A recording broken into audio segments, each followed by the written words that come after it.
पेठ नाशिक पेठ गुजरात राष्ट्रीय महामार्गावर क्रमांक 848 वरील पेठ शहराच्या बाह्य मार्गावर एक चौफुली तर एक त्रिफुली येथे असून येथील तोंडळ फाटा चौफुलीवर आतापर्यंत अनेक अपघात घडले। काहींना जीवाला मुकावे लागले तर काहींना कायमचे अपंगत्व आले, कितीतरी किरकोळ जखमी झाले।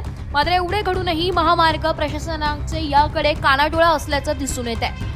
मात्र चौफुलीवर भुयारी मार्गाची मागणी सुरुवातीपासून आहे, मात्र संबंधित विभाग याची दखल घेत नसल्याने ते अपघातास आमंत्रण ठरत आहे। चौफुलीवर सुरक्षेसाठी कोणत्याही उपाययोजना करण्यात आलेल्या नाहीये।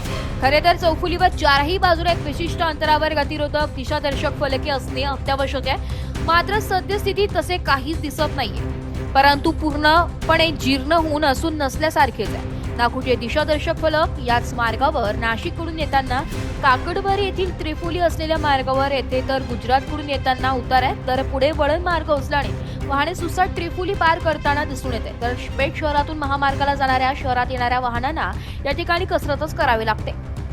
या त्रिफुली ठिकाणी 26 जून रोजी नाशिक रस्त्याकडून पेठकडे येणारे क्रुझर वाहन क्रमांक MH11Y 4873 हे शहराकडे येत असताना गुजरात मार्गावरून येणारे बालाजी वेफर्सचे कंटेनर क्रमांक GJ15AX 7325 या सुसाट येणाऱ्या वाहनाने क्रुझर वाहनास डाव्या बाजूला जोरदार टक्कर दिली आहे। या क्रुझर वाहनातील चालकासह तिघांपैकी दोघे गंभीर जखमी झाले आहेत। रुग्णालयात त्यांच्यावर उपचार करण्यात आलाय। पेठ पोलिसांनी दोन्ही वाहने पोलीस ठाण्यात नेऊन जमा केली आहे। मात्र या जीवघेण्या अपघातानंतर कोणीच तक्रार दिली नसल्याने गुन्हा नोंद झाला नाहीये, मात्र जीवघेणा अपघात घडलाय। सध्या राष्ट्रीय महामार्गावर बहुतेक ठिकाणी रस्त्यावर खड्डे पडले आहेत। या खड्डे वाजवण्याच्या नादात कित्येक वाहने अपघातग्रस्त होत आहेत। निदान धोकादायक व अपघातग्रस्त खड्डे तरी महामार्ग प्रशासनाने पुसून डागडुजी करावी अशी खंत प्रवासी व वाहतूक चालकांकडून व्यक्त होत आहे। गेली 2 वर्षांपासून पेठ शहराच्या बाह्य मार्गावरील विजेच्या पोलवरील दिवे बंद अवस्थेत आहे। महामार्ग प्रशासनाला त्या विजेचे येणारे लाईट बिल पेलवत नसल्याचं ऐकविण्यात आलंय। सर्वाधिक वर्दळीचा ठरला जाणारा नाशिक गुजरात राष्ट्रीय महामार्ग टोलनाका, वाहनांचे विविध tax, PUC, insurance, overloading permit, राजवारी गावात नजीक महामार्गावर ITOचा चेक नाका तपासणी, मोठ्या प्रमाणात शासनाला मिळणारा महसूल, तरीही बायपास मार्गावरील विजेचे दिवे बंद अवस्थेत, शहरानजीक मार्गावर अंधाराचे साम्राज्य।